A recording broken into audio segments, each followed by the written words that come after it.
Hi everyone, thanks again for tuning in to Sin's Workshop here on YouTube. I hope you're all having a great and wonderful day. Okay, so today we're going to be talking about Golden Fury by Samantha Coho. This was the Book of the Month winner on sinsworkshop.com. And you know what? I loved it. And I will say this, there is a little bit of a slow start, but it really does a good job at creating that tension for the characters. And let me just talk about Theo for a second. I loved her as a character. This novel takes place in pre-revolution France. It's right on the cusp of the revolution.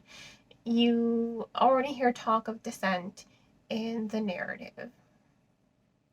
And what I think was really cool of the novel is not just taking the story to this time period and kind of highlighting the relevance it has to today's society, but also there's some fantasy to it with the creation of the Philosopher's Stone.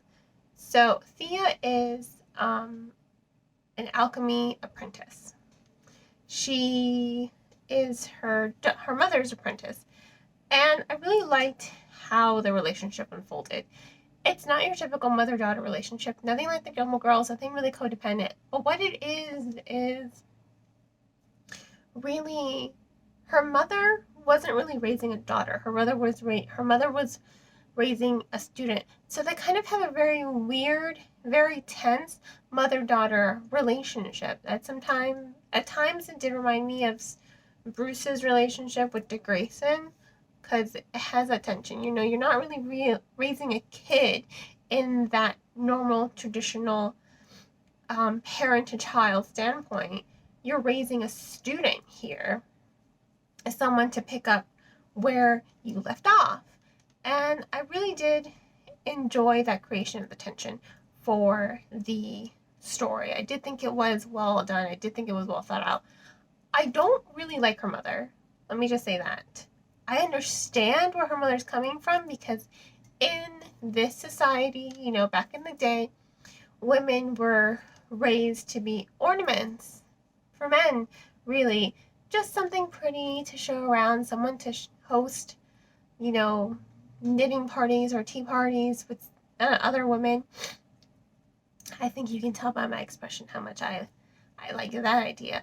So the fact that her mother raised her to be more than that, to be educated, well thought out, a free thinker, very strong-willed, really just showcase how much her mother doesn't want for her future. She doesn't just want her to be manhandled by a man or to be treated as an ornament. Sorry, my bangs were behaving earlier, and now they're kind of,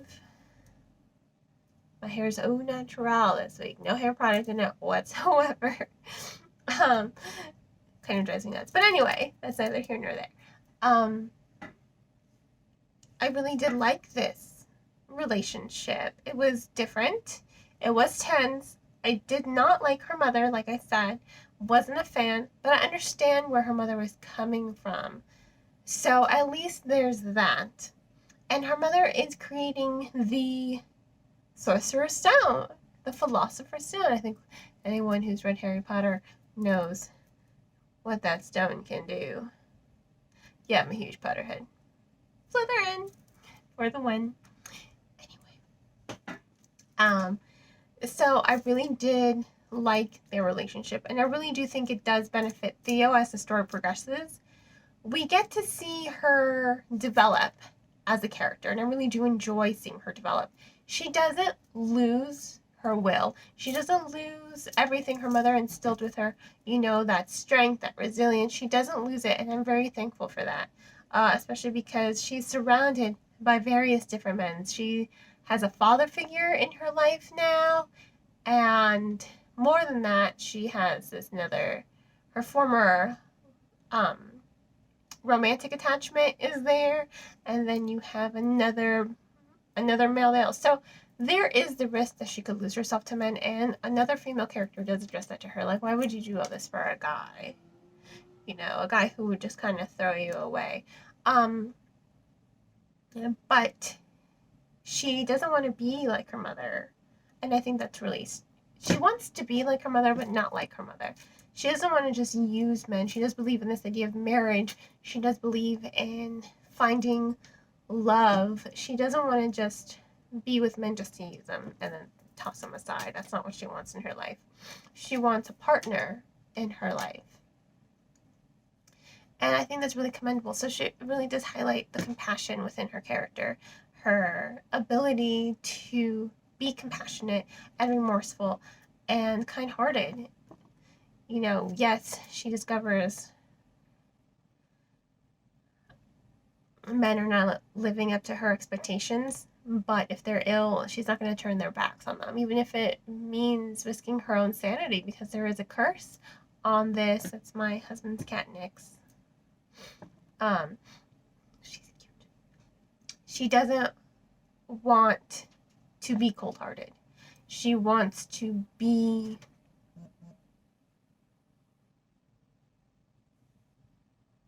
a thoughtful person. And I think it's really compelling that she doesn't lose that compassion or her thoughtfulness throughout the entire narrative. She's willing to risk her own madness, because the creation of the Philosopher's Stone comes with a curse of madness. And we see it happen to her mother. We pretty much see it happen to various characters, and yet she's still willing to create it to save lives. And I think that really shows a lot of her character. Now, as for the story itself, there's not a lot of action going on here. The story is more about Theo developing. You know, like I said, she goes from being her mother's student instead of her mother's daughter to her father's daughter of a man she's never known, and it really just changed her lot. The events in the novel, the creation of the Philosopher's Stone, they really do send her on this very personal journey. And I think what really makes her compelling, like I said, she meets these male characters head on. She meets them in the eye, and she's not the first one to look away. She holds her own. Even throughout everything, I really do think that says a lot of this story, and that's what really is compelling about it, and that's what really keeps the reader engaged. Yes, as we are reading, we are intrigued about this creation of the Philosopher's Stone. We are intrigued by Will's secrets that he's keeping from her. We are intrigued by that tension between them, the tension between her and her father, the tension between her and Will, the tension between her and Raquel. Yeah, Raquel.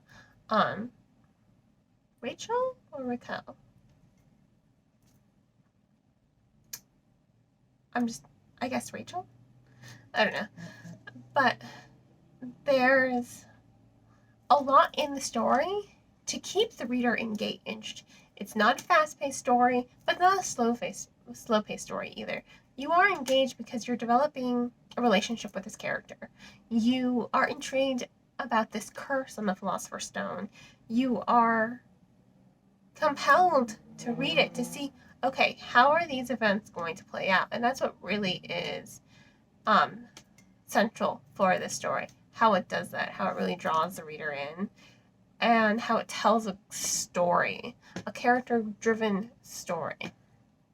What I also love about what Coho does is she gives the Philosopher's Stone life. Yes, literally, she does create the stone in the book, but it ties into the curse, and you really do get to see it shine with a personality of its own. It's really eerie. It's very dark and mystifying at the same time, and that's what I really enjoyed about that, because it caught me off guard. I wasn't expecting it at all, but it still fit with the story, and I do like that development and progression of the Philosopher's Stone, its connection to the curse, and the connection it has with Theo as well. So, you know what? Thanks everyone for voting in and picking Golden Fury as this month's winner. I really enjoyed it. Really enjoyed it. And you know what? I'm going to go ahead and give it 4 stars.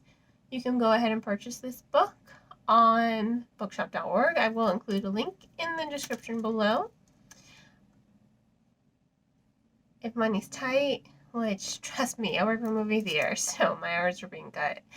And I completely understand if money's tight. Please check out this book from your local library. Libraries are a great resource for the community.